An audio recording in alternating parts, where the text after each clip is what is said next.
Hi, everybody, and welcome to this Solstice celebration of seeds. And I will lead the short meditation. So I invite you all to close your eyes and take a deep breath. Give yourself a shower of golden light and allow your attention to go into the rhythm of your breath. Don't force it, just let go to it, allow it to happen. Follow it with your awareness until you feel that rhythm is becoming more and more intimate, more and more peaceful, and it's drawing you deeper and deeper within. Feel the calling to go deep, deep into your heart area, deep into the dimension of your soul. Allow all your attention to be absorbed in that presence. Let go of any thought, any distraction, and just be fully present within. Find yourself in this beautiful bubble of love, in this lucid atmosphere within you. Let go to it, merge into it. Feel how you lose your density, lose gravity, and you become more and more transparent as you dissolve into this atmosphere, into this presence of love. And the more you lose your density, the more you feel like you become buoyant and you start expanding and rising. Notice how your awareness expands and expands, and as you rise, you feel like you start merging with the infinite field of consciousness. All around you, there is light, this presence of beautiful love, beautiful energy, of wisdom, of purpose, of meaning. Let go to that field. Feel the miracle of this consciousness, the miracle of this energy flowing around you, within you, and through you. You become the observer outside of time and space, looking into this beautiful hologram that is our universe, our existence, our presence here on Earth. From this place of freedom, of infinite possibility, observe your individual calling. Observe the passion that drives you, the love that bubbles from within you. See how much love there is for you. See how much resources, abundance of passion, abundance of wisdom that's available to you in these higher dimensions of your soul. Allow this wisdom, this love, this nurturing, this clarity to seep into your consciousness. Absorb it like a sponge. Embrace it, embody it. You are larger than your personality, larger than your body. You are an infinite being, a ray from this infinite field of possibilities. And you are here with your unique signature, with your unique love, with your unique resources and unique calling. See how you are a seed within a huge forest of many people, many light beings that are all here to guard the earth, to nurture the earth. See how this energy of your soul, how this field of infinite consciousness nurtures you, beholds you, inspires you, regenerates you as it regenerates this creation, this earth. And from that point, embrace the earth, our beloved home. Feel the love and the belonging and the commitment that you feel to it. Realize that we are all here not only as seeds, but also as the forest itself. We are the spirit of the forest. Each seeds hold the entire forest within them. The entire spirit, the entire vision of earth is what drives you through your individual, unique expression. Each one of us, a diversity of lives, a diversity of purposes in this huge ecosystem of purpose, in this huge ecosystem of existence. Feel the power of it and the humility of it. Feel the love and the passion and the courage and the strength that you will need. And free yourself into this creativity, into this— be the field of consciousness on earth absorb it into your consciousness, into your awareness, and allow your being to descend back slowly, slowly, like a feather from these higher dimensions of the field, descend back into your body, into that beautiful place within you, like a beautiful river of light. Return to your heart center, where there is always the presence of that light, the presence of that beautiful connection of your soul, the presence of the infinite consciousness within your body, within your being here. Feel the gratitude and feel the commitment to be a vessel of that, to be an instrument of peace, an instrument of love, an instrument of nurturing in this time of transformation on earth. And now allow your attention to rise back to the rhythm of your breath, the beautiful gateway that we have within our being, and then slowly open your eyes. Well, thank you very much. Thank you, Yoram. That was wonderful as usual. Classic Yoram Weis. And for those of you that would like to see his poetry, please look him up on the internet. You will find some beautiful writing from him, beautiful words that he is able to put together. He's a poet and a beautiful human being. So now we're moving on to the next piece of our presentation here. And I will share screens again. So we're gathered here today in celebration. We're gathered here. You can see the work that we're standing on the shoulders of the work of many, many hundreds and hundreds of people. I am going to present in less than 10 minutes a overview of the SEEDS movement, its milestones, give you an update of what we've done in the last 2 years, and what our future plans are in 2025. So milestones. The milestones really started in 2017. That is when the first inkling of the SEEDS movement began. It came from the rights to nature movement in New Zealand, migrated into a festival in Bali, and we then got together and produced the first white paper on SEEDS in 2019. So the events are numerous and the accomplishments are numerous.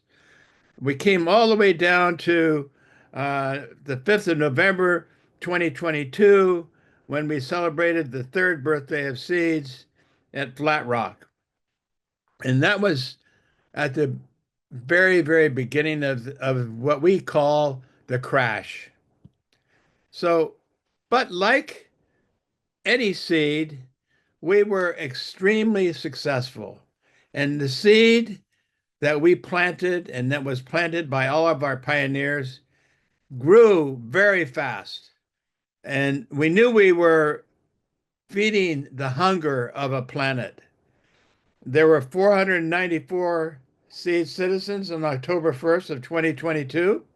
Those are people that went fully through the whole entire training for SEEDS and became citizens.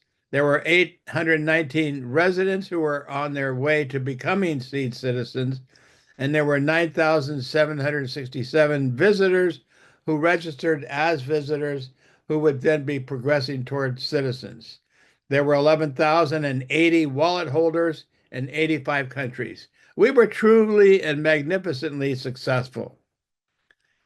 We created the Light Wallet.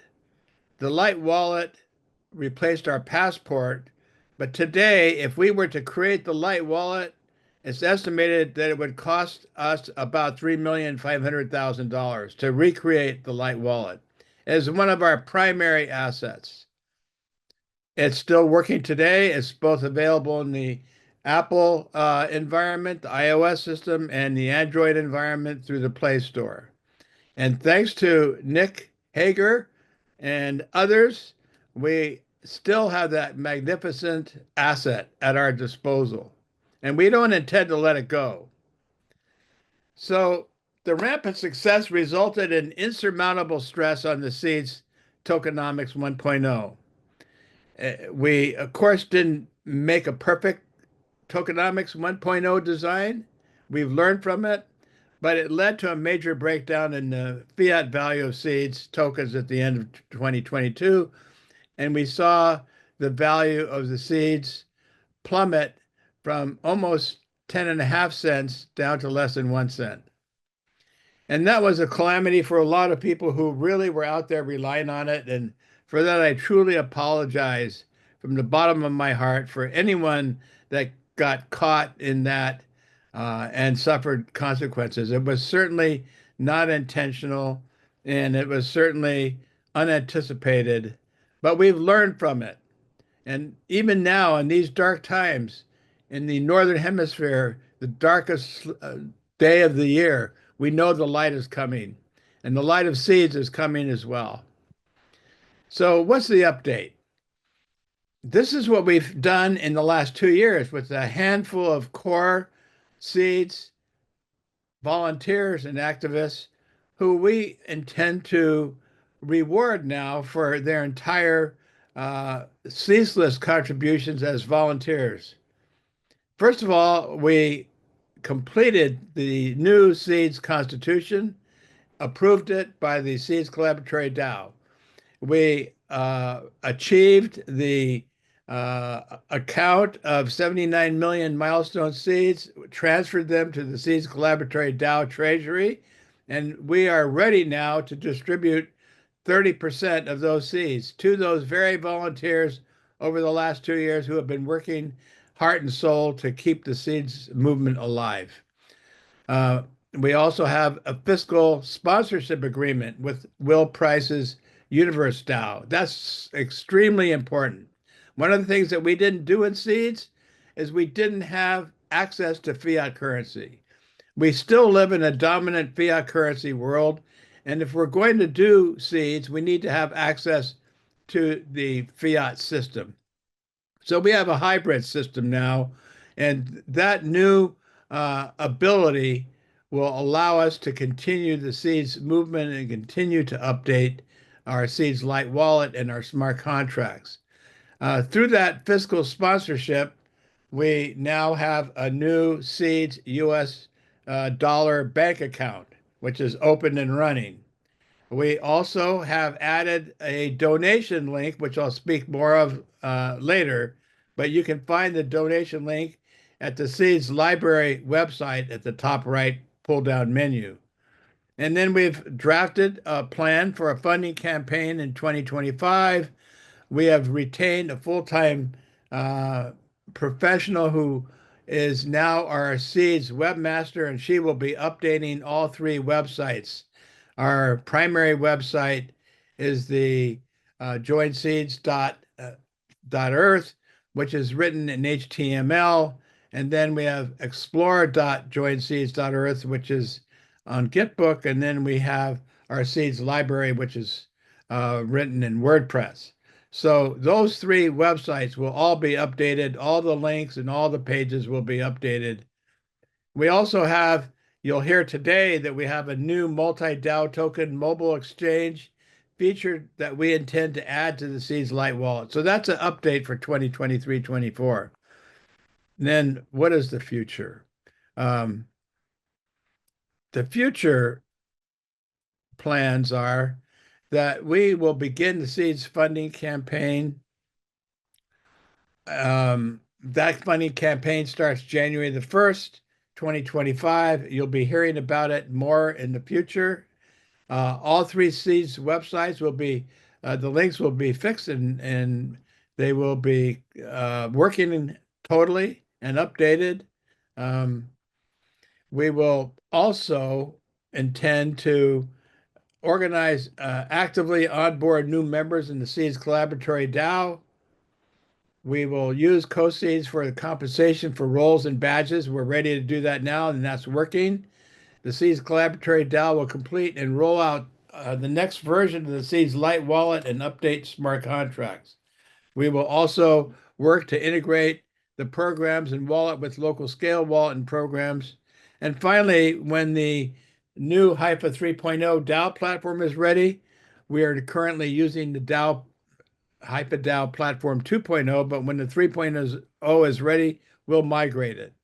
So that's a quick summary of what has happened in the last 4 years and the last 2 years. Now we're going to move on to the next segment of our program, in which we will describe the current progress of the SEEDS community and its alliance partner, LocalScale.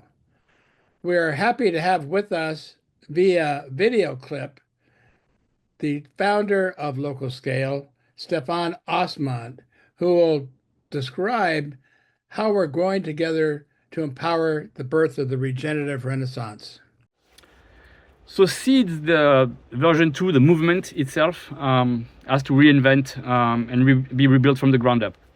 So we believe that bioregions are the way to represent and rethink the structure of organizations for the living communities.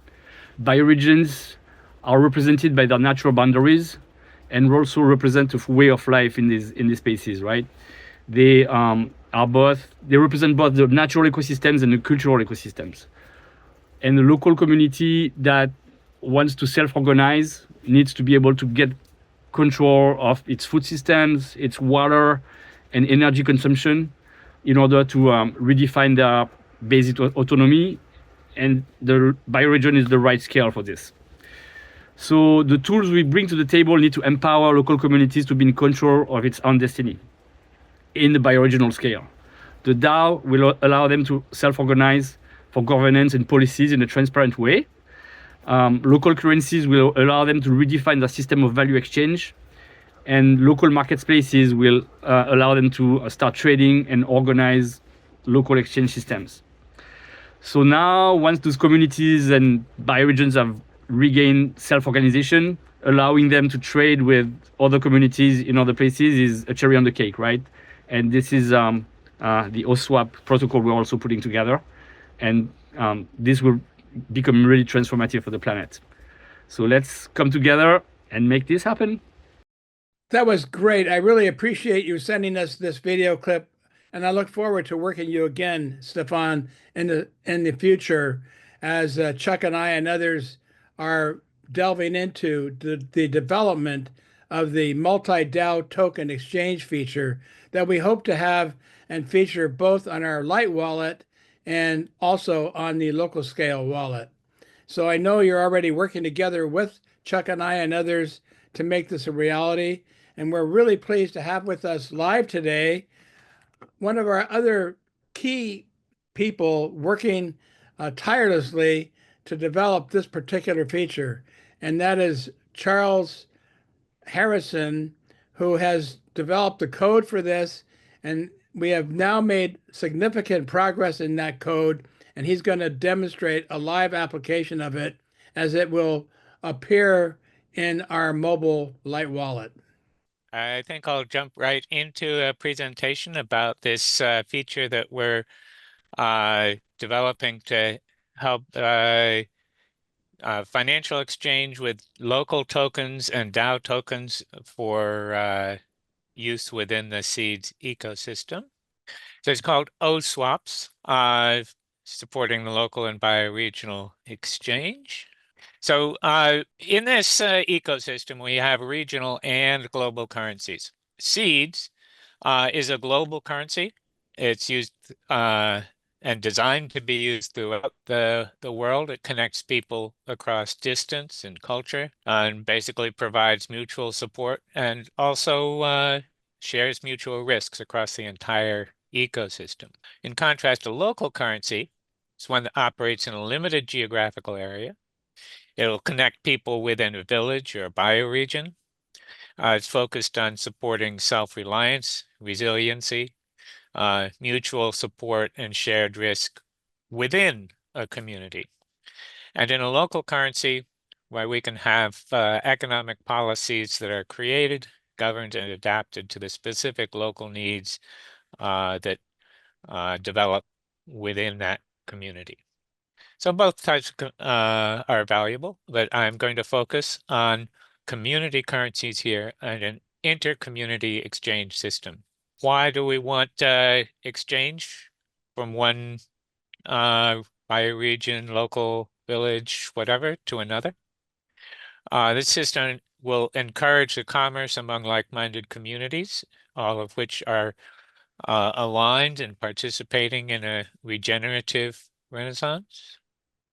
It avoids reliance on the traditional game A, US dollar, fiat currencies as much as possible, and builds an infrastructure that we can use to trade within the regenerative movement, even while global financial shocks to the traditional system are happening.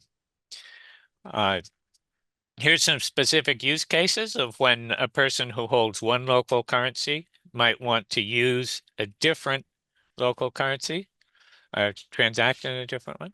If you're traveling or visiting other eco communities, if we talk about bioregions, they're villages. Well, every bioregion has a boundary, and there's another bioregion near it. If you live near the boundary, why a lot of your actual physical community will be in another adjacent community. Or if you're talking about smaller scale watershed type functions, why maybe there's a community in the foothills, a community at the shoreline. They grow different types of food. They fish. They trade. Just transacting regular goods and services from one region to another. There's a role perhaps in trading indigenous crafts. Training services could be paid. People who are doing remote services in a far off place, but are still aligned with the movement. And there's specialized productions that functions that maybe there's one flour mill or one cocoa processing plant that serves several different villages. So those are some of the things. So we've created this this tool for exchanging local currencies, and it's adapted into the Light Wallet. And so it can be used in several different contexts. You know, person to person, just two people with mobile phones can make a transaction. You can work on a mobile marketplace. You can work on a desktop marketplace. These are LocalScale examples. We're developing a countertop point of sale system. And of course, just printed voucher QR codes are also possible. Here's a demo of how it works. This is my mobile phone. And here's an account where I have some seeds. I also have some other currencies in this account.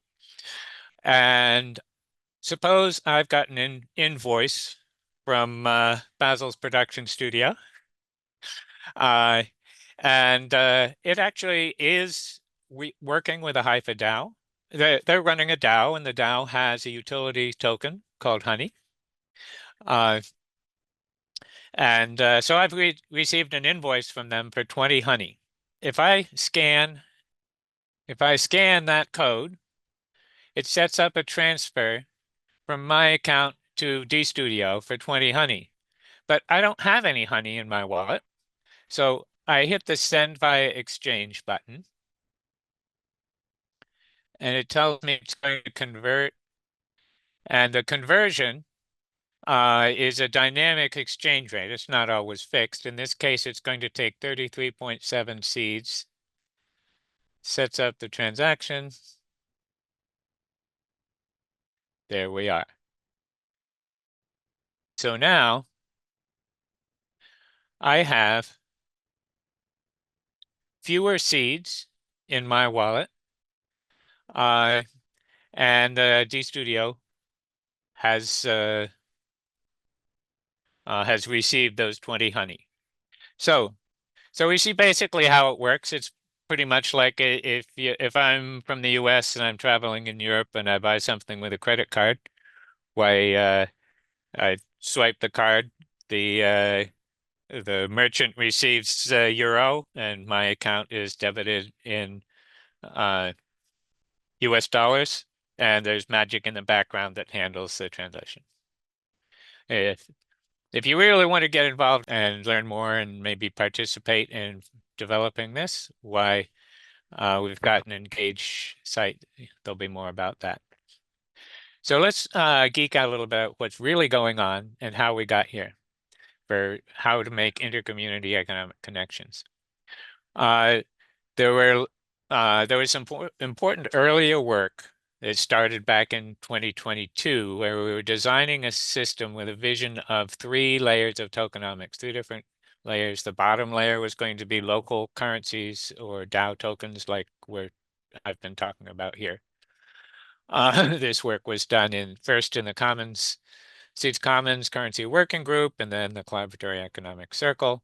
And the idea here was that local regions would trade by converting their local currency into a global SEEDS non-fiat currency, the constant SEEDS, through a swap pool, and then through another swap pool back into to whatever other region needed this.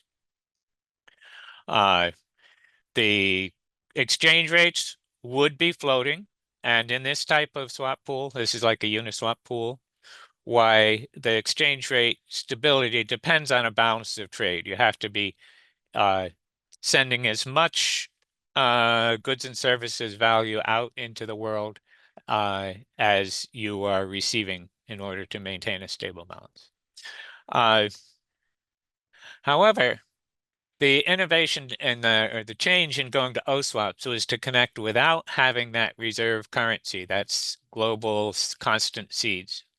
This allows us to get started in implementing these sorts of intercommunity connections before we've got a reliable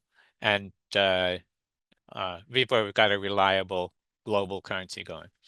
The basis of oSWAPs is this multilateral swap pool, which just trades directly from community A to community C or B.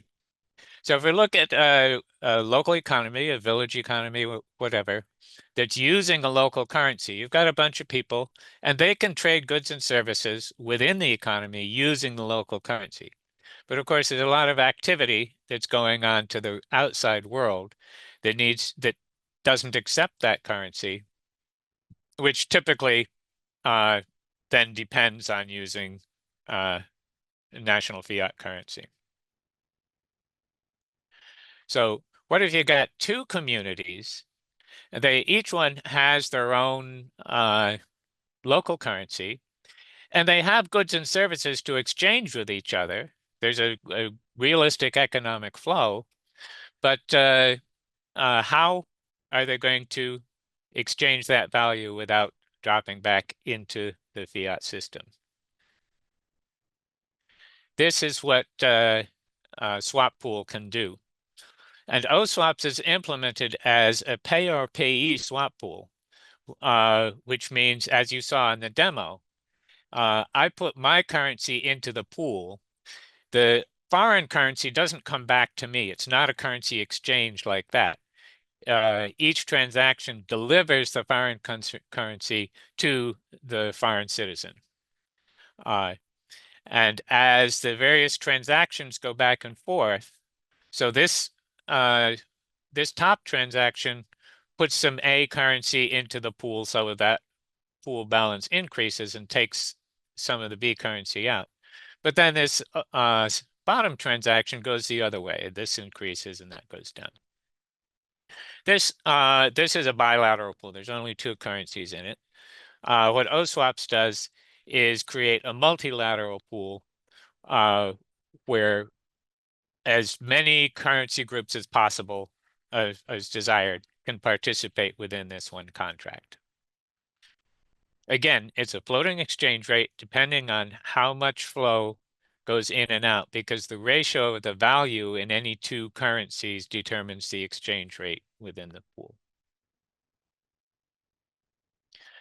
That swapping site, that oSWAP's contract, needs to be managed and governed. And we've created a DAO under Haifa called Regenerative Currency Federation, which is our governance for the platform. Primarily, the membership will be from each community that participates with a currency. So if an eco-village that has its own currency wants to participate in the pool, where they come to the DAO, they join, they agree to follow the rules of the DAO,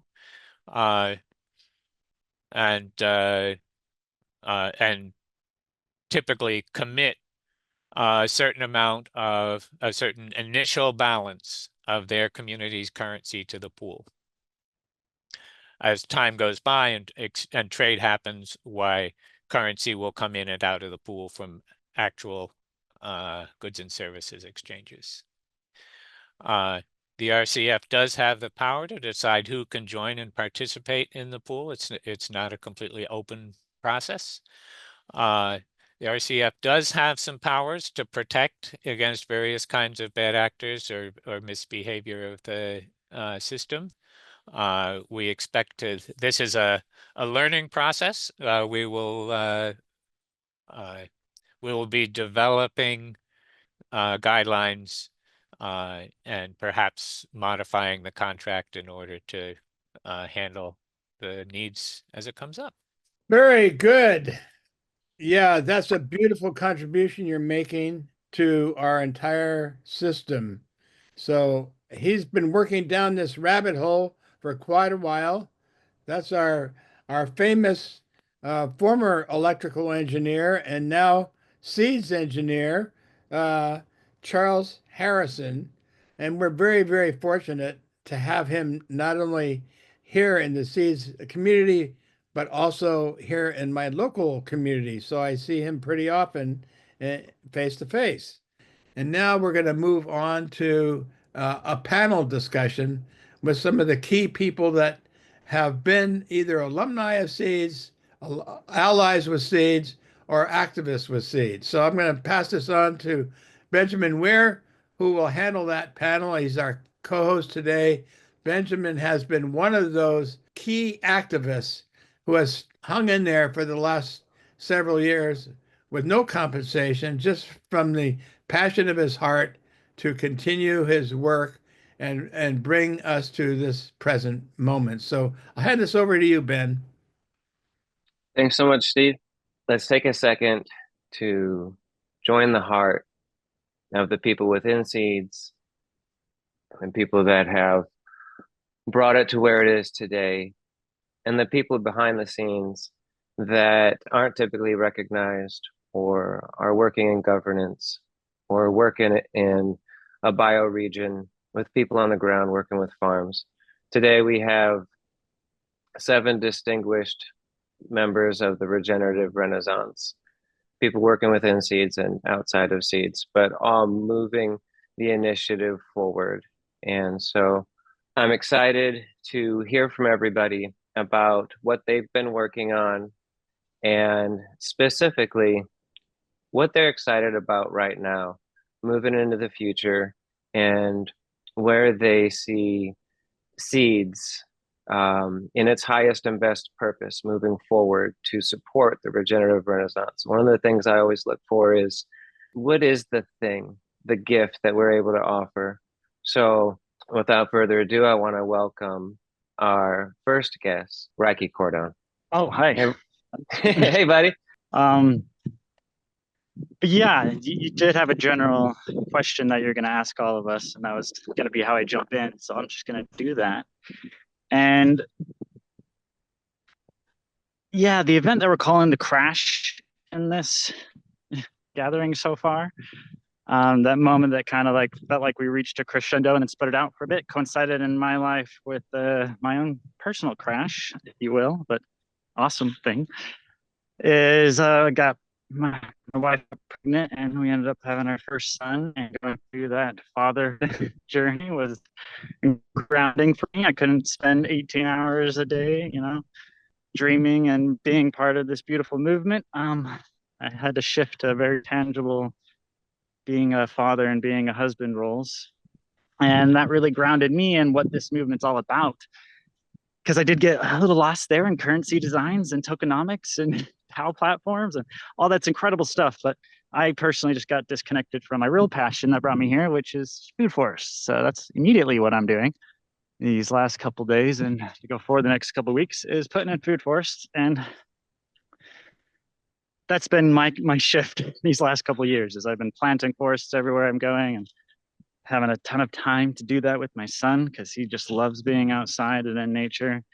And that reminds me also, like, where's the foundation of new civilizations? Like, they're rooted in loving families, reconnecting with the earth and growing food and building community. And, the tools are there to support us doing that journey.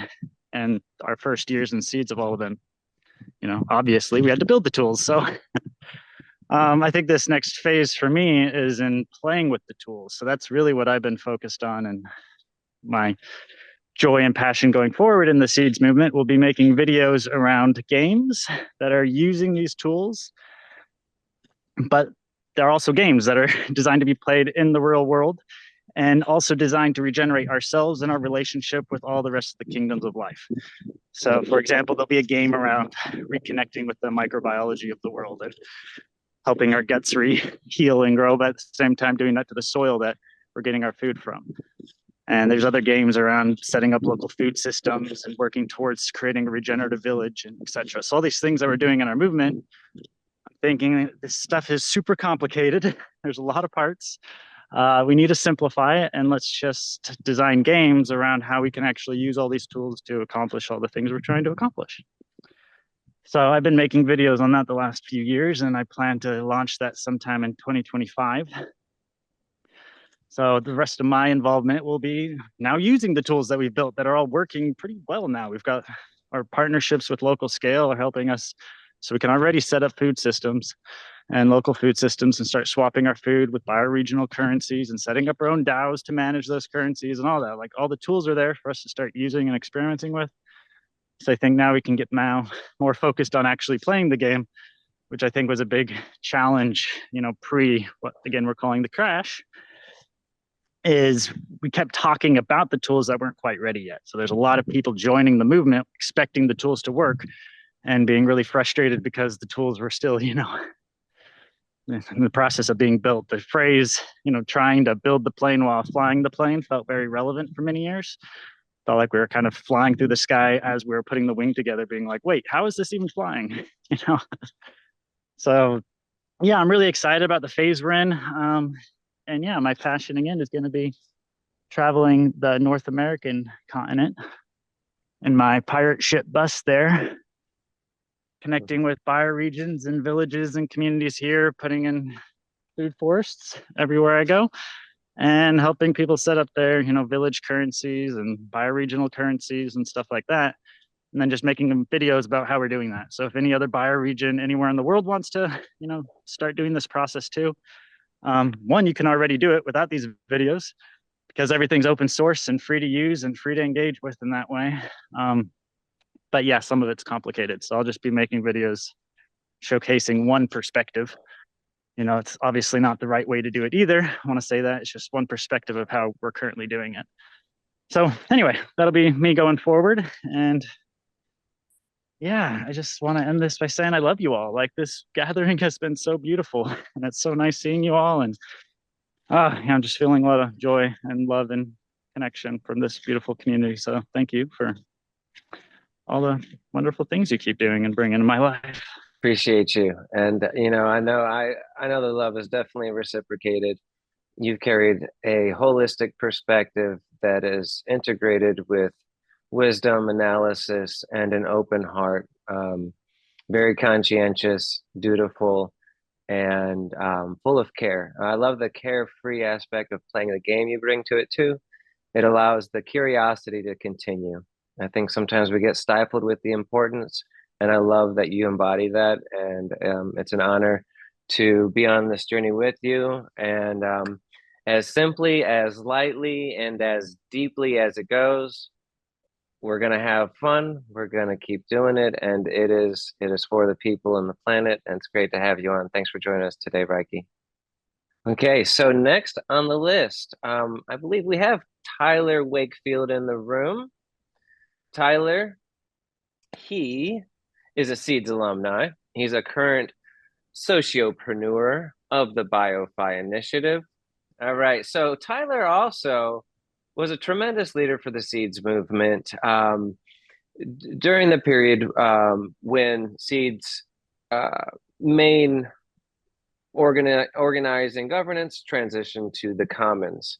And so Tyler, today we would love, we've got a little bit of time, just about 5 minutes. So I'd love to get into a lot with all of the panelists today, but I want to thank you for being here today and hear your personal perspective on what's happening right now in the general ecosystem, the regenerative with technology, the stuff on the ground, and also what do you see as the highest and best hope within the next year or so for SEEDS that matches that place and time that we're all coming to. And hey, it's been a long time. Good to see you. Welcome on. Yeah, thanks so much, Ben. Thanks everyone for putting this on. Thank you, Stephen. Thank you, Chuck. Tirelessly at it. I really appreciate it. It's great to see you all. I love you too, Rieki. Yeah, let's see. Those are big questions. I guess I want to say that I'm working in what has now become the bioregional like professional field. And that's kind of a new thing, that bioregioning or bioregionalism is kind of seen as a professional field, rather than this kind of fringe movement of hippies in the woods or whatnot. And so there's a level of recognition that's occurring within the traditional sustainability space towards regeneration, towards bioregional thinking and bioregional design. And I think our challenge as an ecosystem, as a regenerative renaissance, is to ground as much as possible in the place-based realities and place-based case studies and place-based bioregional organizing teams and place-based portfolios of regenerative projects and businesses and ecosystems of entrepreneurs, to demonstrate that these are not just kind of hypothetical ideas or hypothetical designs, but there are people, projects, organizations, networks that can be invested in right now. And there's kind of support infrastructure that can be invested in right now, such as what SEEDS has been working on for all these years. And so I think, there's a couple of people on this call that are part and have been part of bioregional organizing teams for a long time, really trying to build that coherence in their local communities. And those are the teams that I would imagine might want to start experimenting with these local SEEDS currencies, or others, or eco credits, or other ways of measuring regenerative value created and regenerative actions, and kind of establishing a diverse form of accounting for that and measuring impact. So there's so many different needs that we have as a regenerative renaissance or bioregional movement. But I think the more in these next couple of years that we can be really pointing to obvious ways that folks who want to support this regeneration effort with their capital can invest and can support and can gift to do that. And so, yeah, I really hope that we're always trying to, ground to the local, ground to the grassroots, people who have their fingers in the soil. So, yeah, let me know if that was getting at what you're asking, Ben. Happy to. Yeah, I think so. It keeps coming back to the home, to the heart, and to the practicality, and it's absolutely needed. All the different aspects are coming together right now, and people will be able to donate to SEEDS soon. support the people that are really, in some senses, continuing the research and development, but also putting together real practical tools. Just simple stuff like you can do a chalk art project for kids to have an environmentally friendly picture and give them regenerative crypto or some, all of that we can coordinate. And so I want to thank you for bringing that attention. Now, if there's anything else that you see with what would you love to see SEEDS accomplish within the next year or beyond? If you see that unique space that SEEDS as a community or as a technology, that number one asset that if you could highlight real quick, and we don't have a lot of time, but if something comes to you, I'd love to hear. Yeah. I've been getting really into the gift economy lately. I've been studying a lot with this teacher, Mickey Cashton, and the nonviolent global liberation community. And so I'm really inspired by the gift right now. And I think SEEDS at its peak brought like thousands of really capable, highly skilled folks into a community. And I don't think we ever leveraged that capacity to its highest to create some sort of commitment pool in the language and view that Will Ruddick works with, or a needs and offers marketplace. Like there is an incredible amount of intellectual and social capital or human resources, whatever you want to call it. And we didn't find a way to network that in a way that, as an aligned movement with shared vision and shared values, we could say, hey, I need this support in my local village. Who out there would be willing to gift that to me? Or how could I exchange seeds for that, for you to come help me here? I'm building a business. I need this sort of support. We're all aligned in values, at least to some degree. And so, that's just working with data and getting people in touch with each other. And I think there's an incredible amount of capacity that we didn't tap into, that if we were able to network ourselves, that could go a long way. And hearing that at 11:11 my time, right on. Yeah, and I think the oSWAPs protocol will really bring that forward. That gift economy that you're speaking of. Tyler, I want to thank you for coming on today. It's great to see your face. Look forward to seeing you around 1:11 Nick's time. He just put up in the chat. Thanks, Nick. Speaking of Nick, we don't have him quite yet, but he is coming up. But first, speaking of technology, we have the HIFA product and business development lead. And hopefully we're going to get some insight into the HIFA DAO platform version 3. So with us here today, we have Joachim Stroh. Oh, nope, not Nick. Almost. Sorry, I mentioned your name, but is Joachim in the building? There we are. Battling a snowstorm. He texted me before coming on today that, so Joachim is in New York. I want to thank you. Feel free to unmute yourself if you can.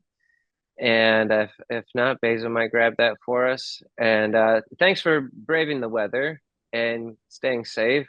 Okay, welcome to the panel.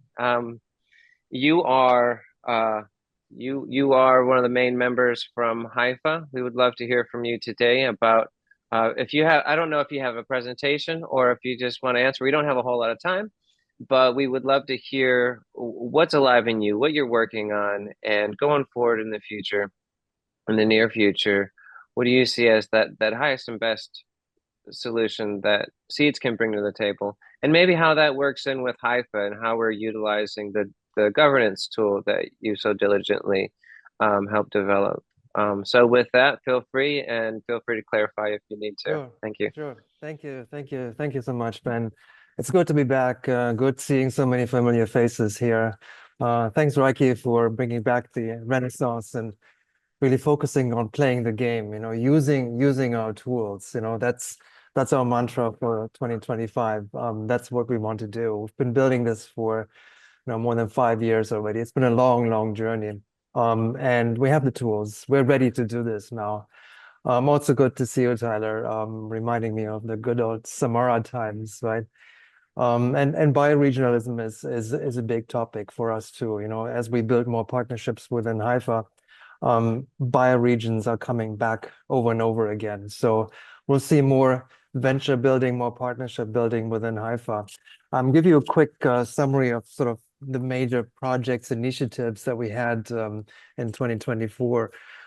So the biggest one, I think, is Haifa Energy, really helping the transition to renewable energy in Europe. So we spin off a separate Haifa Energy venture. Alex is leading that. And it's been fun, to work with groups in Europe with the idea of bringing renewable and energy communities into a DAO context and what that means. That was actually, one of our biggest undertakings, I think, for this year. But then also others, like working for the BMW Foundation. There's a big network called the Responsible Leaders Network. We've presented to them a series of workshops this year. They're getting engaged in understanding what DAOs can bring to the table. Then work with Regenerate X, that's Janai Atlay from Turkey. That was fun to see how sort of business innovation and regeneration overlap. There were a couple of HBR interviews too this year. Hopefully they'll be published soon. Then your Climate Action Week, looking at friends and family there, connecting with Myanmar students there. If you recall, we had a political movement initiative 2.5 years ago with some of the people in Myanmar. They left, they came, a lot of students came to the US, and we're reconnecting with them. We had a project with Ubuntu, that's artisanal mining in Africa, in Northern Africa, Kenya, looking at how gold mines, physical gold mines can map to something like coordinated improvement of the sort of regional aspects of bringing that into spaces like that. And then, of course, a few of you have been on the Haifa expert sessions. We created a space for everybody to express, what their DAO structure will look like, can look like. We created the entity relationship, the canvas model around that. That was a lot of fun. We used them too in the BMW Foundation, the responsible leaders conversations we had. But really, for me, the focus this year was creating blueprints, right? So getting the DAOs ready to see the actual use cases that are out there, and then turned out into case studies. Couple of things I want to mention. There's the Cambodia Peace Movement that's headed by Richard Flyer. Great movement. He wrote a book called, let me bring this up, Birthing the Symbiotic Age. And he's just published that. You should take a look at his work. And I see the overlap again between creating a movement, a socio-political, a economical, a socio-ecological movement with other groups out there, and see how the DAO fits into that context, right?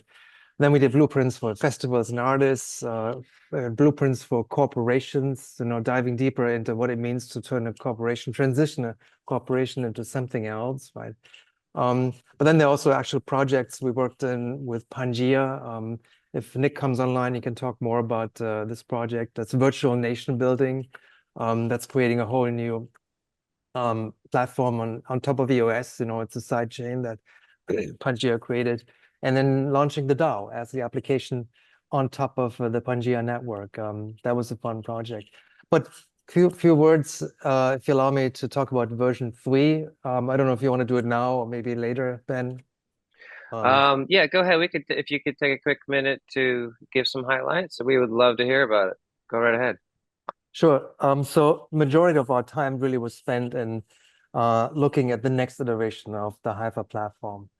So we had launched beta, right, version 2, and with over 300 DAOs that are now in the network. But we were looking forward to see what else have we learned. What can we do in the next iteration of the Haifa DAO? And then came up with an architecture, tokenomics, new layers for a version 3 of the DAO ecosystem. It's really the focus, when you think about, Haifa started with sort of the core team aspect, the anchor, the center team, creating sort of the first decision space. Then we embrace sort of a community layer around that. And now we're really deeper into an ecosystem layer, what it means to connect DAOs to DAOs, right? What it means to invite other DAOs, other entities into a much larger playground, and how you can start to exchange the value, exchange the knowledge that you gain within these networks. That's been on the focus and on the forefront really to say, okay, let's bring that into a version 3 of the DAO, a DAO that's distinguishing itself from the DAOs we currently see, in typical blockchain spaces, large scale communities with simple, governance mechanisms that typically run into some issues deciding where the funds are going. The HiFi DAO has always been much more contextualized, much more tuned to what the space actually looks like. Is it a core team? Is it a community space? Is it a wider token holder space? The different gradations of these spaces. And that's at the core of the new architecture we're building and launching early next year. So we're looking at a Weis tokenomics model, a new architecture behind that, a new way of seeing layers, from the bottom up between the identity layer of people joining the platform, the members joining the DAOs, then the utility layer of what kind of services and products are actually created, and then also the impact layer. That's an important piece of the architecture that we're bringing into version 3 to say, how do you start measuring the impact? How do you see the measure? How do you see the impact that the DAOs and the teams that are out there are creating? There's also a big US and UX design, effort that we put into this. Nick might want to talk about that too. Looks beautiful. If we can get this implemented, that would be wonderful. So that's in a nutshell, version 3 there. Thank you. Yeah, thanks for coming on, Joachim. I could geek out for hours on the technology and governance you guys are putting together. Hopefully you can stay for the discussion at the end of the meeting. Or please, if you would, and also other members of the panel, put your information where we can find out what you're up to, what you're into, and how we can get a hold of you. And if there's people here that would love to geek out on governance or any other part, please let us know how we can join your work. Next up on our list is Nick Hager, the Wizard of Integrity at SEEDS, and the man behind the scenes putting together the source code and the smart contracts that are keeping the integrity of all of our lives together here and coming up more and more in the future. Thanks for joining us today, Nick. We'd love to hear from you, see what you're working on, what you're excited about, and where you see the vision of SEEDS in the integrity holding this space together. Thanks for being with us today. Thank you, Ben. Yeah, it's amazing to hear, see all these faces and to hear all the stories of what you guys have been doing in the meantime. Myself, I've been, mostly just keeping at building technology with HiFi, building out HiFi in some way, because I believe that the crash was a bit of a governance failure, just giving away free money and then people get disgruntled and then dump it all. So that's my short version of that story. That was not such a good idea, but I mean, we are failing forward. We want to learn, right? And we want to move on. And the thing is that the need for a new currency has never gone away. And it's kind of, in some way, the pressure is increasing to make that happen. So I'm definitely always there and all in to do that. And also, in the meantime, I've been living in Bali for the last couple of years, and I constantly hear about new currencies and people wanting to design new currencies in all kinds of different ways. So I know that it's in the field and it's happening and it's going to happen. And also the really good groundwork that Chuck was doing with oSWAPs is very exciting for me. So going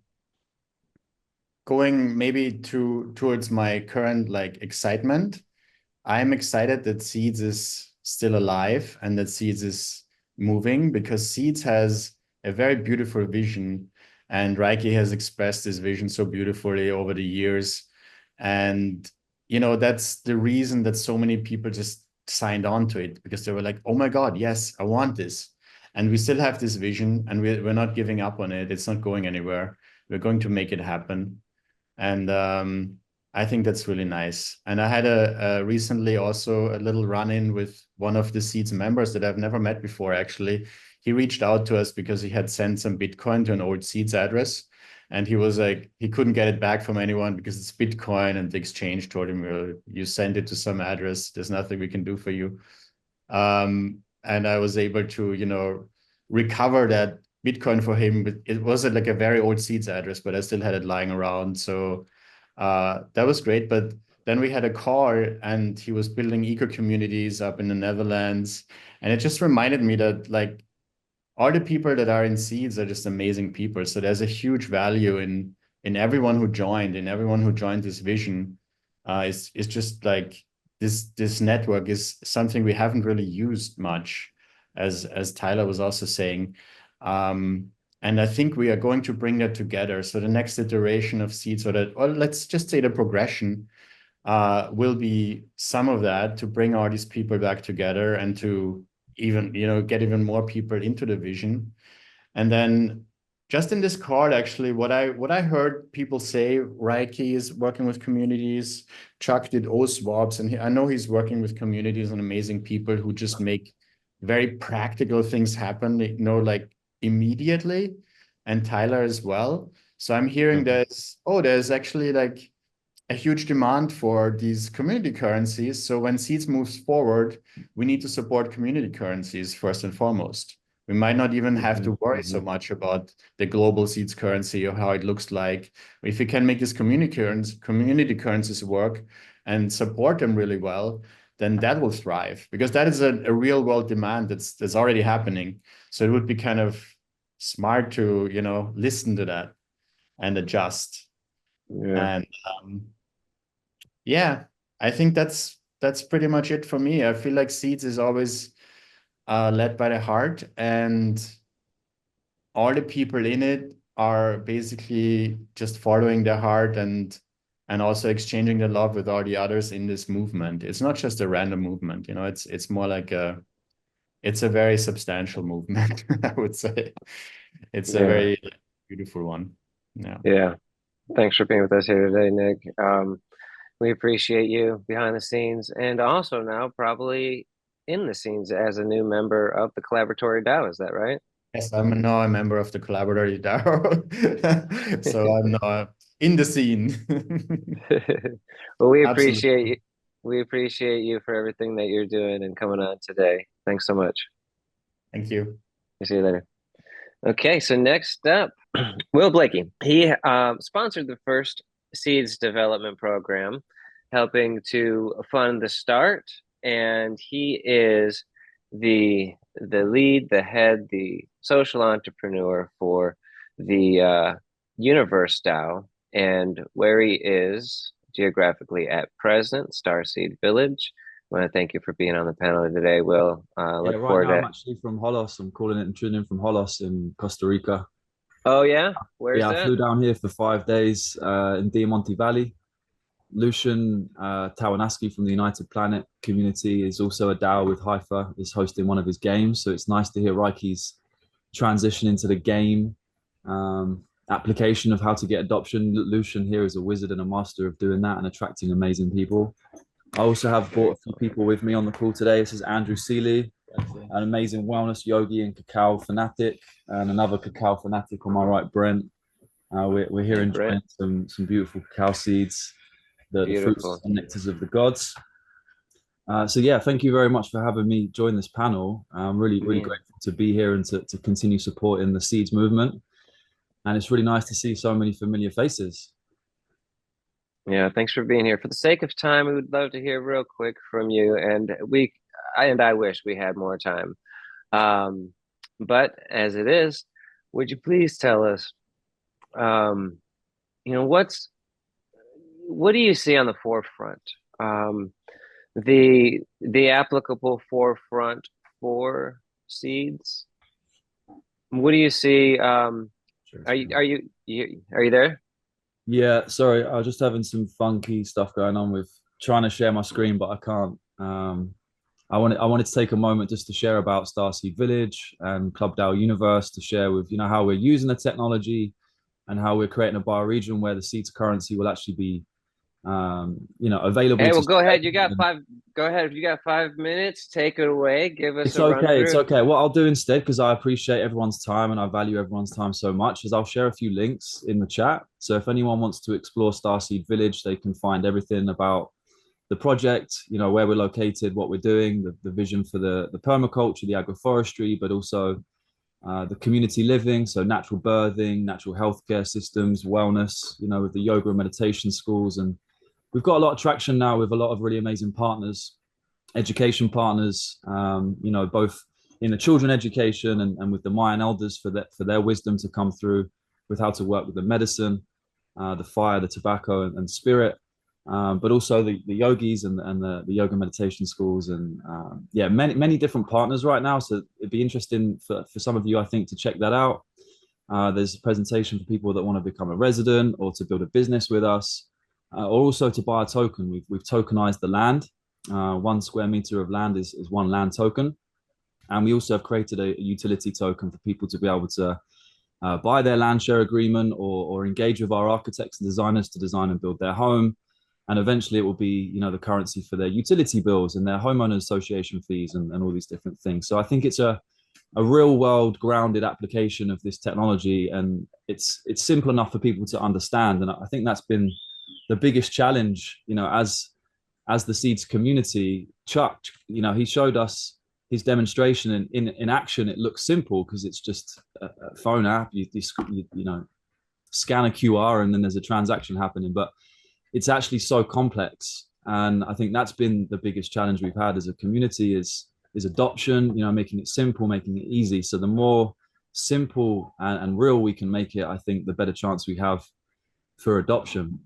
And that's one of the things, to answer your question more directly, Ben, that I would like to see for 2025 is more DAOs with real world products and services. Because the more DAOs we have that have actual tangible products and services backing their token, then the more, real value there is behind a token. And we don't necessarily need fiat. That's the whole point, is to transition away from it.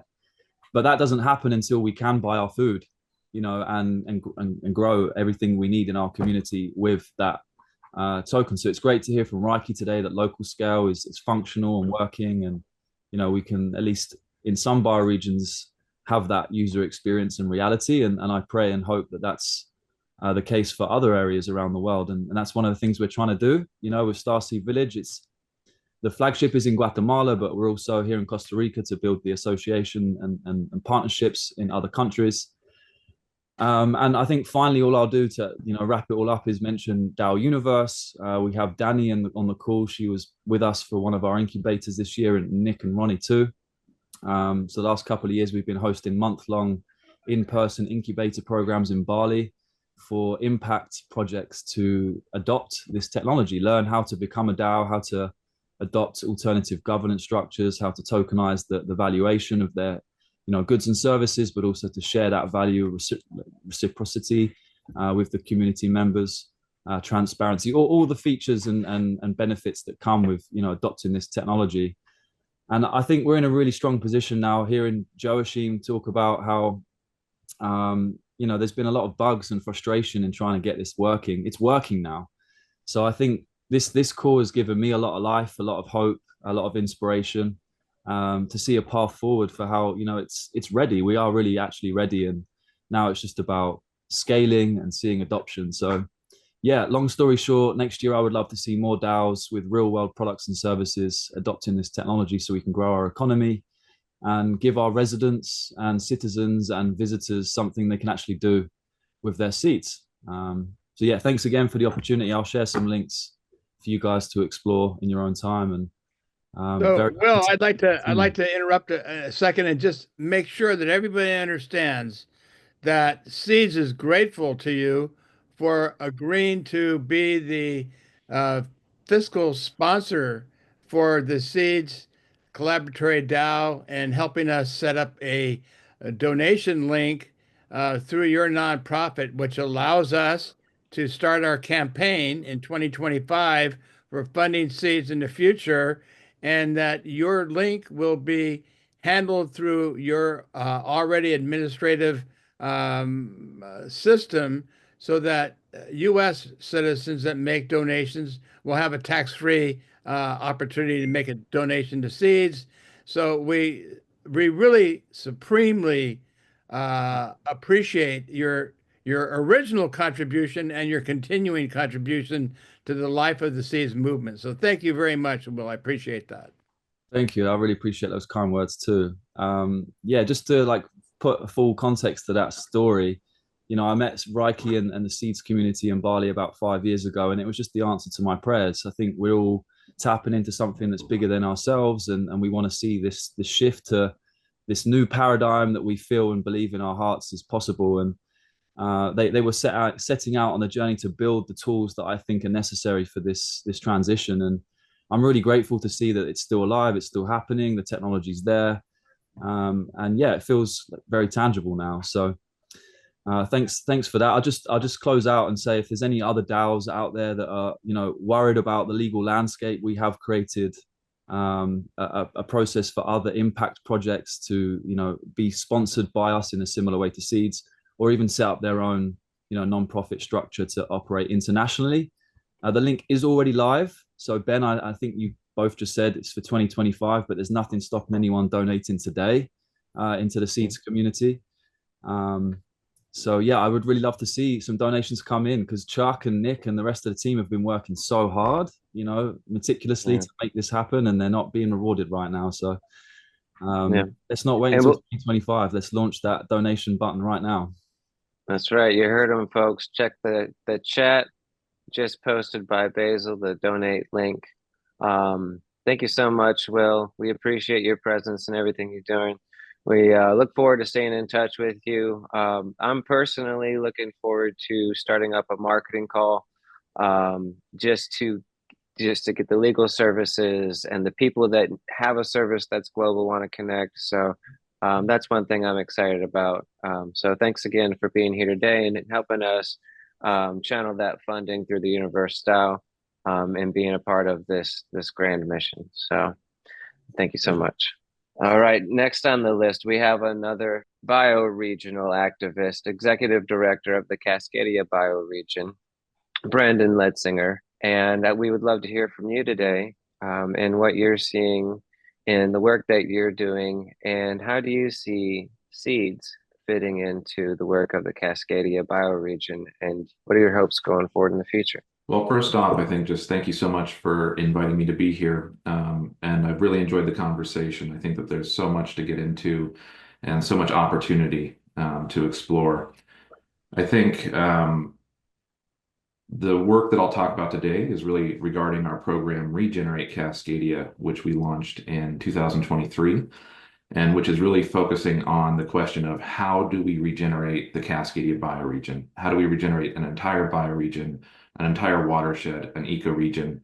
And then how can we be modeling bioregional collaboration, both within a bioregion, but then also across watersheds, across scales, and how do bioregions kind of relate? So I really appreciated the discussion around how do we make this interoperable? How do we connect this to make sure that it's always focused on the work happening in landscapes? I think that that's really important. And I've also really appreciated, I think, a few of the themes that have emerged really around, one is that I think quite often we focus on the idea of success, and no one gets it right the first time. And we actually need to create spaces for us to come together and fall and fail and get back up and learn, and that's how we learn together, and that's how eventually we will succeed. And I think these problems are very complex, so really getting comfortable with holding that tension and multiplicity as we're doing this work together, I think, is very important. Through our work with the Cascadia bioregion, I think, and really talking about different currencies and SEEDS, one of the biggest things that I think I'll highlight is that, so Cascadia is, for those who aren't familiar, is a bioregion which spans a large portion of the Pacific Northwest in North America. And so that spans both the US and Canadian side of a border, and that's a hardened border. And likely with the current elections in both Canada and the United States, that border is only going to become a harder border to flow resources. And so as we're talking about doing regenerative work, seeing work happening in these nested scales of watersheds and ecoregions and bioregions, we need to find a way to flow resources. We need to find ways that also see people supported doing this work and doing the work of regeneration. And that can be very difficult. And so just really appreciating all of the conversations that have already happened, because we do need to figure out how we're creating these interoperable systems that can also flow resources across borders, outside of the context of the nation state. And I think for our work, what I've noticed is that there is an incredible moment happening right now. And I think Tyler touched on this, others have touched on this, that we have a moment for global coherence, building around both bioregionalism, but also this need for alternative economics, community economics, regenerative economics, and community currencies in ways that has not happened before. And I think really in ways that weren't possible before COVID, before Zoom. And we're now coming together and having these conversations in ways that have, certainly in my 20 plus years of organizing, I've never seen this level of coherence. And as Stephen said earlier, kind of uncertainty is where this change happens. And right now we're entering into a period of great uncertainty. And as we do, people are looking for ideas and solutions and where that's going to come from. And I think that SEEDS has a great opportunity to really step into that. And I'm really appreciating also this idea of connecting it into place and local ecosystems, but also that interoperability of being able to be a bridge, I think is going to be really important. Certainly for our users, who aren't really familiar with these systems, there's going to need to be a lot of onboarding and a lot of hand-holding and a lot of really good use cases. And so the more that can be modeled with effective ways, and I loved what Chuck was showing also around the Etsy, or a point of sale system, because those types of very basic tools, I think, will be actually what most people will need and use. And so the more that you can provide that, I think will be really, really helpful.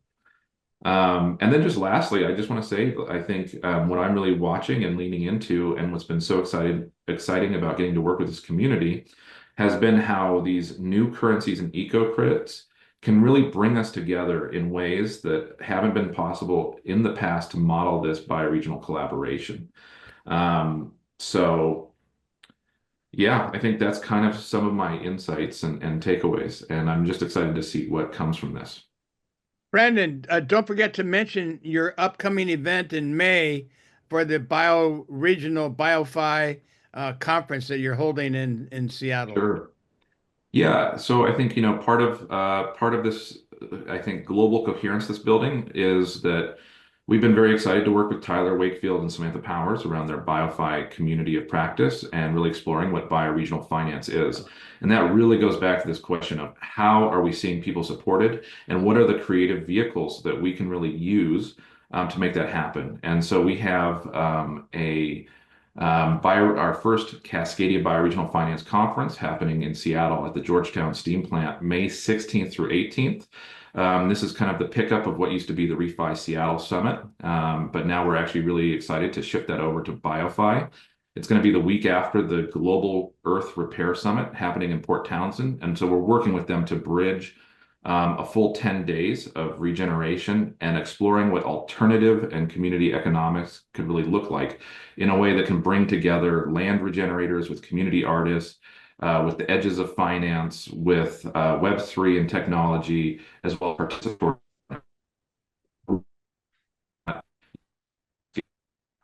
region and the Duwamish watershed as a lens for where this regeneration can happen. So not just in rural areas, but in one of the most polluted examples, of how we're going to be building this future and integrating it with themes of solar punk and other things.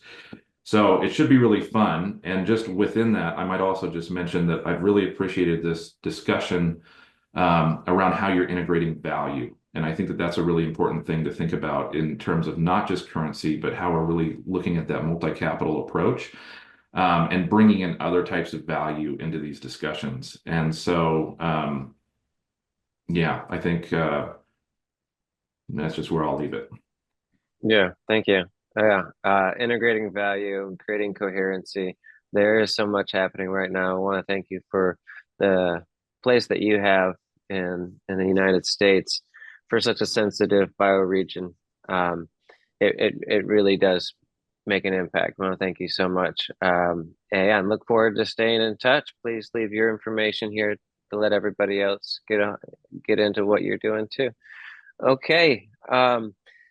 Last and certainly not least is the Permatours founder, Seeds leader, executive director of Kinship Earth, an unstoppable force of nature.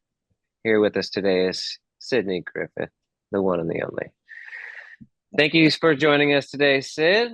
Tell us what you're up to. Tell us in 5 minutes. We are tight on time. We're over time. So let's go ahead and hit the ground running. What's alive in you today? What's happening? And where do you see this movement going? There's so much alive in me. I love this community so much. I feel at home when I'm here. And even though I haven't been involved a lot recently, I just want to give everyone a virtual hug and say thank you for being here. Thank you for your love and your hard work and your faith in this movement. And thanks for inviting me to speak today. My vision and hope for SEEDS is that it will truly support a federation of community currencies versus serve as one global currency. And in my opinion, there's really no one solution to address the challenges of our time. There are many solutions. And there's a quote by Grace Lee Boggs that I really love, which is that movements are born of critical connections rather than critical mass. And I really feel that when I'm in this space with you. I feel like this is family. We all believe in a better future, and we're actually working towards it. And my theory of change also lately on that front has been around, for each use case, for each community, really trying to find a sweet spot between ancient indigenous tech and modern tech. Like, where do those intersect for each use case? And also, what is the sweet spot between decentralization and centralization? That's unique for each community. I think the term DAO is a bit misleading on that front because nothing is truly decentralized. It has to start from somewhere. And then finding harmony between the masculine and the feminine as we work towards furthering our shared vision. And also, to me, like a big part of this work here and actually actualizing a lot of what we're talking about here is checking our egos and healing our triggers and traumas and learning to collaborate versus compete and how to heal together through conflict, because it's inevitable. We're going to be in conflict. We're humans. So on that note, I feel that, the choice to evolve, but beyond the story of scarcity, which capitalism upholds, is what we're doing here. And for those people and communities that are really embracing this shift, we actually have the tools and tech. And that's what we've been talking about here, obviously, is we have the resources we need to work together, to resource and knowledge share, to actually trade and exchange with one another. And as far as the games that Rieki spoke of earlier, my version of these games are events. I feel like every event is a wonderful game with a goal and intention. And on that note, before the pandemic, I hosted hundreds of events. And then during the pandemic, I discovered SEEDS, and I applied for a SEEDS grant from the community, got 200,000 seeds to start permatours, a traveling permaculture action, natural building tour of events going all throughout the Northeast and beyond. And to help fund permatours, people bought our seeds for cash. We onboarded hundreds of people to SEEDS. We educated lots of land-based projects and communities about the possibilities of this currency and how these communities could create their own governance models and their own tokenomics models. We also created our own marketplace of goods and services on our website because LocalScale wasn't ready at the time. And then Permatours joined the collaboratory DAO, and we received both seeds and US dollars to further our work. And those funds came from a pool of fiat that SEEDS was accruing, because when people were buying seeds from the website, they were using cash, hence cash being able to flow to the different DAOs in the collaboratory DAO. So after 4 years of this work with Permatours, we've hosted over 50 workshops and events and festivals at over 40 land-based communities throughout the US. And as you saw in that clip of Terry earlier, we did explore creating a permatoken, but that's been on the back burner because mostly our team has been facing burnout at Permatours. There's 12 of us, a rotating leadership model. It's beautiful. We've accomplished a lot, but none of us have been able to do this even part-time or full-time. It's been mostly on a volunteer basis. And I bring all of this up because it leads me to my work now, which is with Kinship Earth Flow Fund. And my passion for philanthropy has grown from this struggle to access resources in the Permatours community, Seeds World, etc. So at Kinship Earth Flow Fund, we're focused on flowing resources to the grassroots through this approach to giving called flow funding. And it's all about getting resources to change makers and trusting them to deploy the funds in their communities. And we're also taking a bioregional approach to flow funding, which means that we're flowing resources to these groups of leaders in a given bioregion for them to decide, again, how to flow the resources. So circling back to what I was saying earlier, I think there are many solutions.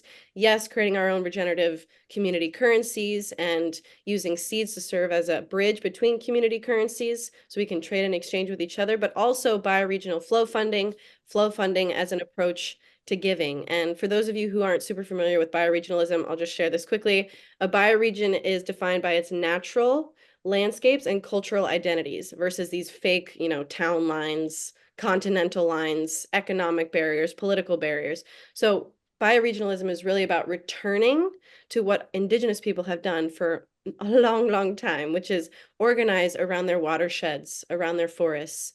And this is really important to me because it acknowledges the intersectionality of environmental issues, social impact, humanitarian, and it's empowering, through these bioregional congresses, people are coming together around their place to talk about all the different issues that they're facing and then coming up with solutions together. So I'm really excited about Seeds supporting this bioregional movement, about the different organizations and people here who are deep in the movement. And yeah, I'll stop. I know that was probably over 5 minutes. Yeah, that's great. It's amazing to hear from you. And as you're talking, I'm seeing all of these chats pop ups in support of what you're saying. So we really appreciate having you here today. Just watching the work that you're doing is inspiring, along with everybody else here. So we hope to be able to offer more support through Seeds, both financially and civically. That gift economy where we're bringing action to action and taking full account of it in the DAO. And using technology, but also getting back to the grassroots of humans being human, helping the world, helping people. And thank you so much, Sid. Lots of love to you all who have supported me in this journey as well. Thanks so much. Thanks, Ben. Thank you. Appreciate you. And thank you, Ben, for handling the panel. I really appreciate it. And you did a wonderful job, as you usually do. So now My pleasure. On to the open mic part of our presentation today, and that's going to be led by our co-host, Sid Griffith again, who is somebody that I like to work with on a regular basis through our Kinship Earth flow funding, which is moving apace very readily under her able leadership. So we're very, very pleased to have her here with Seeds. As you all know, she was one of the Seeds pioneers in the whole northeastern part of the United States. She's a tremendous leader, and you can look to a bright future coming from her in this movement. So I'm going to pass this on to you, Sid, and you can open the mics and handle the open mic session the way you would like to lead us. Just to get the creative juices flowing and the ideas flowing, the intention of this session, to my understanding, correct me if I'm wrong, is to inspire ideation, a think tank around how can we reignite Seeds given its current iteration. And of course, it will always be iterating, and it's important for us to be a part of that process. But thinking about, fundraising and crowdfunding, thinking about outreach to communities, and supporting groups with creating their own currencies that can weave with Seeds, thinking about governance and how we maintain our governance here and further develop it, PR, marketing, storytelling, education, tech upkeep. What are our ideas for reigniting and bringing us back together to further this beautiful vision? Thanks so much. I feel so much deep appreciation for people's persistence through this complexity with the heart and minds that you have brought to it. So I feel like I'm reconnecting with the SEEDS community after a couple of years of not being that much up to date where you are. I find it very useful to think of SEEDS as part of an economic transformation that we're going through. So I think that way of connecting with the bioregional is really important for that reason, because it's a SEEDS currency for the bioregional. There's other economic models that are also flourishing or emerging, like regenerative economics, which is a different related stream, and circular economics and donut economics, etc. I've had several people come to me in the last little while about whether there's enough development and energy and, as Sid said, ability to deal with ego, to be able to come together to create the vision of where we're really going, and the understanding of the relationships towards the new economic system.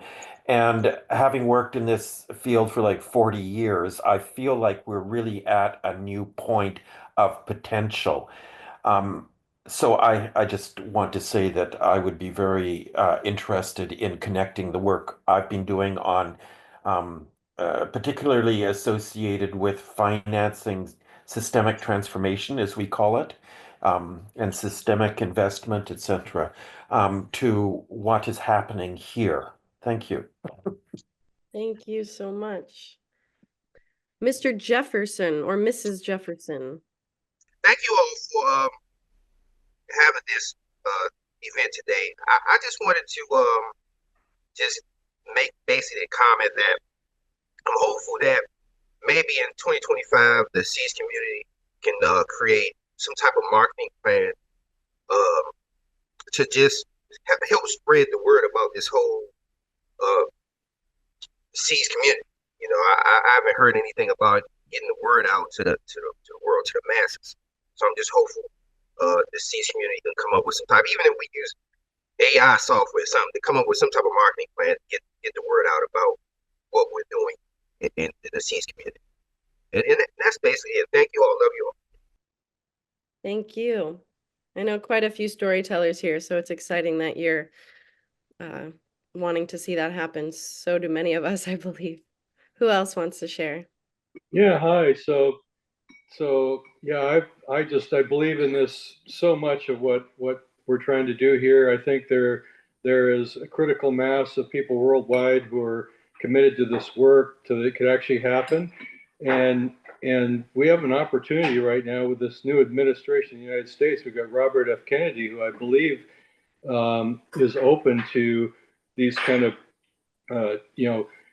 smart contract type decentralized autonomous organizations. We also have the richest man in the world who's dedicated to dismantling the administrative state, and how this could happen very, very rapidly is through DAOs.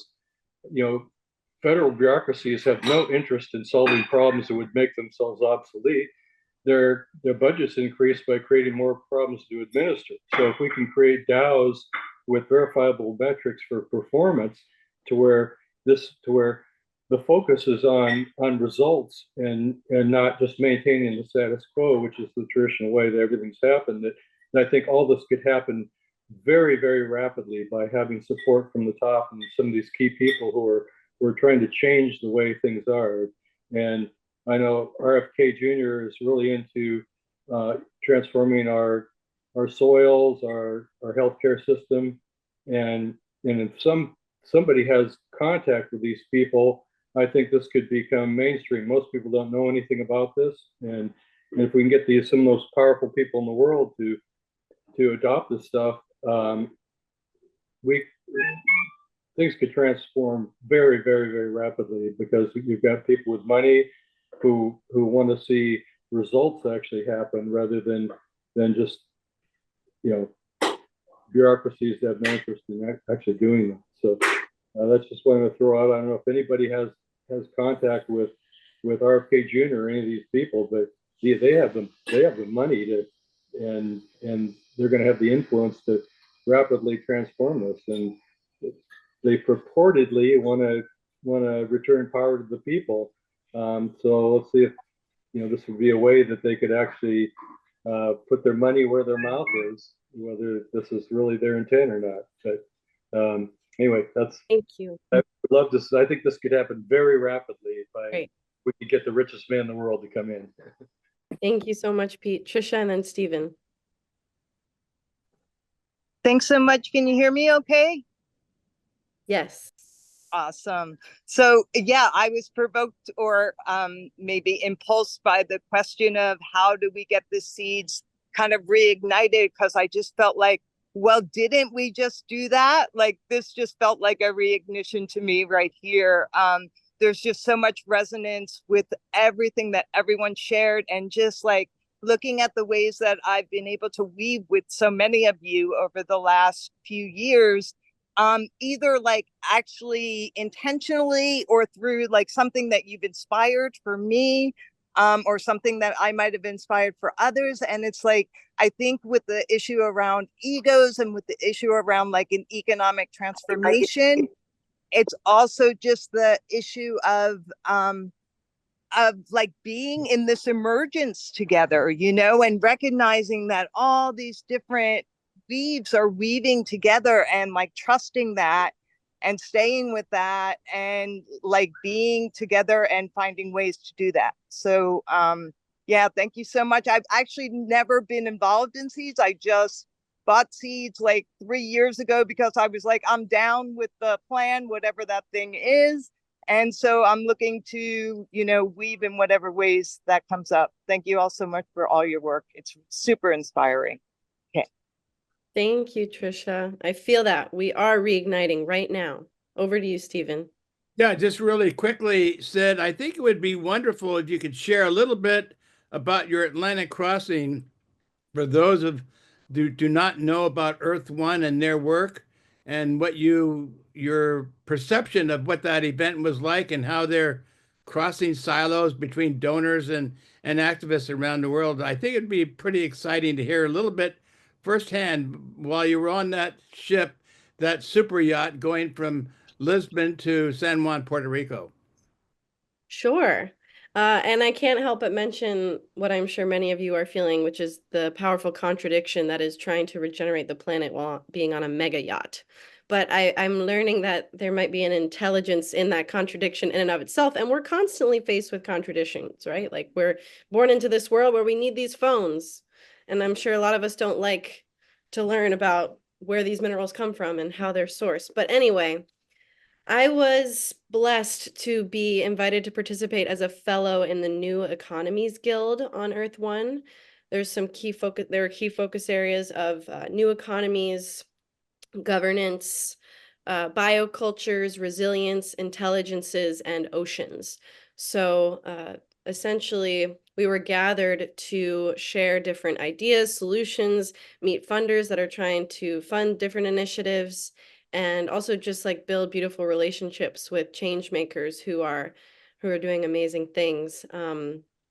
I don't know what more to share besides the fact that, actually circling back to, I think it was Pete, your remark, quite a few people on that boat are directly connected to the new administration.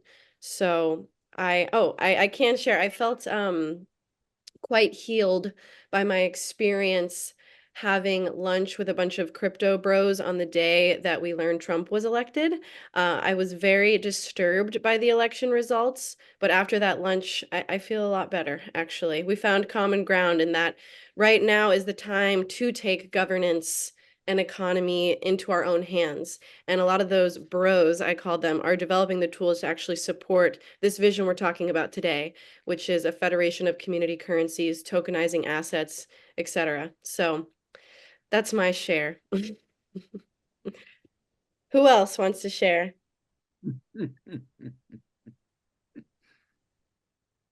Yes, Yoram. Thank you.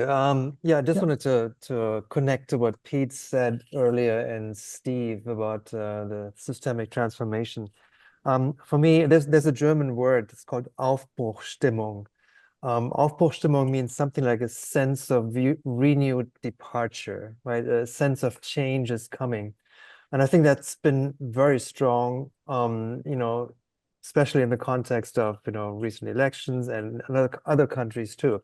Middle East is a very strong, you know, space where you see a sense of renewed departure. So for me, this is something we want to sort of tag onto, look for these spaces where this is already happening, right? And then look at the sort of socioeconomic, the socio-ecological, and the socio-cultural, you know, context of these spaces. Because I think SEEDS will succeed if you can contextualize it, if you can reach into the communities, if you can create the visibility, you know, of these communities, and then start to activate these communities, right? And then telling the stories, you know, that's, I think all we need to do is gaining the visibility, you know, activating the spaces, and then start to tell the stories so we can share and then replicate around the globe, right? So for me, this is, yes, about systemic transformation, but we have to go through this transition phase first. We have to build these bridges first. We have to, you know, engage enough people to say, let's take the first step on this bridge. You know, it works, it's stable enough. You know, let's take the next step on this bridge.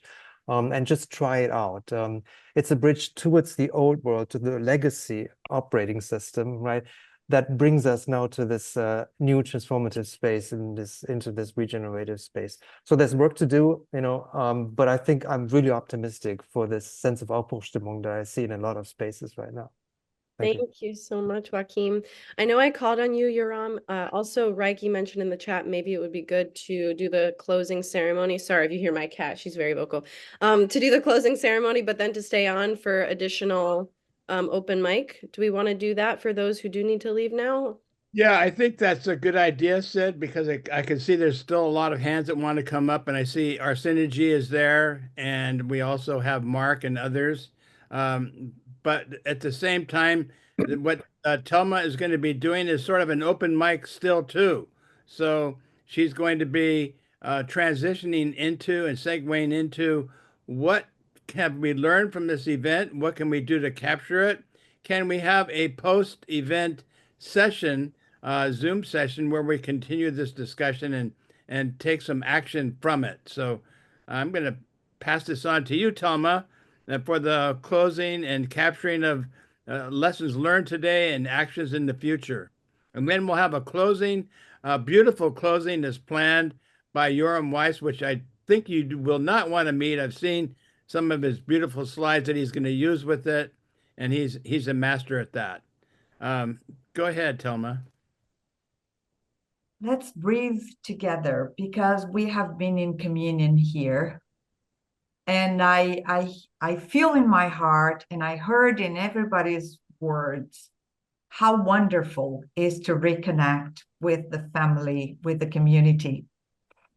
And my intention here is going already towards to the closing to this event, but still having some time for us to voice the intention of the nucleus of the SEEDS Collaboratory DAO with this Solstice event was to reignite, to reconnect, to re-engage.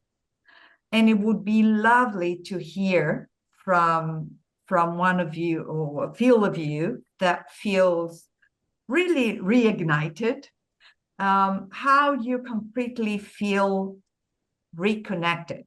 Because we want to feel from the field that our efforts really worked, and in reciprocity, and everything that was shared here about the technology that has been developed to still have SEEDS as this platform that connects communities, connects projects, connects different parts of the world on a cryptocurrency, but also as a human community that connects people, connects hearts.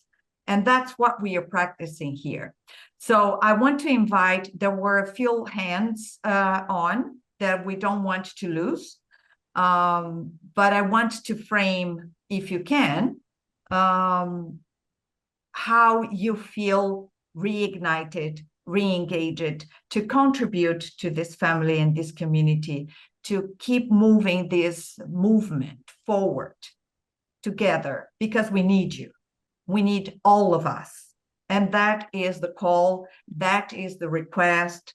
And so we want to hear if we reached your hearts. Arsenjie, oh, I don't know how to pronounce your name, so you just start saying Arsenjie. Did I say right? Yeah, you can just skip the J and it's easier for English. Yeah, so hi everyone. I wanted to share that, so you now ask me, you asked the question that I'm kind of going to that I all wanted to kind of share on. So I wanted to share two things. First is I'm very grateful for this group, because during the COVID, I kind of realigned myself, and I kind of was doing the deep work, and that kind of resulted into me figuring that I want to kind of align myself with regeneration movement, which resulted of me kind of putting seeds on my board, which then magically resulted into kind of connecting with Rieki and then ending up in HYPA. So for the last 3 years, I'm kind of contributing to HYPA in many different roles now, mainly around product. But what I wanted to share is that, yeah, initially I wanted to join Seeds, but I ended up in HYPA, and I was always asking myself, was that a mistake or not? But then over time, I heard from some past members that the initial idea was that HYPA is kind of this fertile ground for seeds to sprout. So I feel like that now time is kind of coming closer, that these seeds are sprouting. And I feel that what I wanted to say is kind of, there was a lot of discussion in this group are kind of what's next, and there were some practical steps. But yeah, I wanted to say that for me personally, this conversation really reminded me why am I here and what I'm doing in HYPA, because in last month in HYPA, we were really focused on kind of nailing the practical things, and I felt a little bit lost in practicality. So I was like trying to realign myself, but I feel like this conversation really just brought me back to why am I here. So that's for my personal share. And other thing I wanted to share that come up from some people, there are two things that come up. One was kind of around the ego, and another was a kind of about bioregions no longer being just a hippie thing. But I feel like if this thing is going to expand, there needs to be acceptance that is not comfortable. And there was a mention of Trump and crypto bros. And I feel like if there is no kind of, I was listening yesterday to the conversation with the founder of Holochain, and he was talking kind of about this idea of how he's interested into different patterns, and kind of how different patterns can work together, meaning you have corporate people, you have anarchists, you have different people. And I think it just reminder that we are not striving toward future where we want to be same, whatever that is. Not everybody is going to be in regenerative village, but I think this in this integration and building this bridge, I think that's very uncomfortable part, but it's necessary. And I'm personally going through that process as kind of working in HYPA in different projects and in different integration, and getting out of kind of regenerative bubble and interacting with real world. I feel like it's necessary to kind of understand that building this bridge towards kind of real world, I don't know how to call it, kind of is uncomfortable, but it's required for the next step. Perfect. Thank you, Jay. We had Mark hand, right? Yes, Mark. So great to see you. It's so great to see you all. I love you, Arsenjie. I mean, every time I listen to you of all these years, I just always feel such big smile every time. And look around this room of all of these people that have been so important in my life for this journey. So I am delighted to have participated and to share and to listen. On a personal level, my body has been deep in the soil. I've been listening to the micro, filaments moving around down in our farm, and imagining what is my purpose. As many of you know, my heart is now very strong, but I had a heart attack 2 months ago that was really out of nowhere, and that slowed me down, and it made me really conscious of the joy of being alive, and the joy of all the smiling faces here and in the rest of my life. So I just wanted to share how happy I am for today, and to see my friends here, and to see what is emerging together, and to know that this particular fire is real. It is a forever fire. What is happening in this community. So I love you all, and thank you. So just for you to know what is still planned, I will invite a couple to share what you feel motivated, what you feel called to do for the community, what kind of talents and gifts you can give. And then we will be just sharing here the QR codes to reignite. So this is an event that is a celebration, but a restart. We really want to, this is a call for the community. Please come, please engage, please contribute in whatever ways you can for us to keep going with the movement. And then Yoram will share a poem with us. This is a poem, The Song of the Earth, from my book, You Are Your Purpose, which is Windows of Awareness into the Extraordinary Journey of the Soul. If our hearts would sing the song of the earth, chanted with true compassion through all of our deeds, only silence would be heard. The silence of deep gratitude felt by all life upon earth for our long due return to nature. We are guardians of our future, stewards of human hope. Rebuilding the garden will not be done by bricks of greed, nor by mortars of ambition. It will be realized through our love and by our instinctive higher wisdom, through each of our conscious choices, fully present to the heart of life. The vision of the earth already lives in her song. It flows throughout existence with her generous abundance, self-nurtured by her beauty and her creative zest for life. When our love for this precious home will silence the rumble of our consumption, then our emerging human song will join the vision of the earth, and this deep symphony of love will be the gate of our rebirth. So I just want to thank everybody, and also from my side, just being witnessing such an amazing emerging miracle of beautiful human ingenuity, love, passion, commitment, and generosity, and the interconnected of it with each other and with Earth and with the infinite field of consciousness. I want to point out that under the tangible achievement and the tangible vision and project that are being expressed here and so many people are working on, there is a layer that is maybe intangible but extremely powerful, and that's the power of consciousness. We share consciousness. We impact the world by increasing this wave of possibility that is there, not only in the systems and projects that we create, but in the consciousness behind them. Very much like the universe, that behind the stars, the galaxies, the planets, the trees and the oceans and the mountains, there is this waves of consciousness, waves of love, waves of wisdom waves of creation from which each one of us is coming to. So just wanted to express that because every time you take action, make a choice, move from your heart, you express that consciousness and you become one more wave of that beautiful future that we are here to create, of a kinder, wiser, and more loving world. So thank you.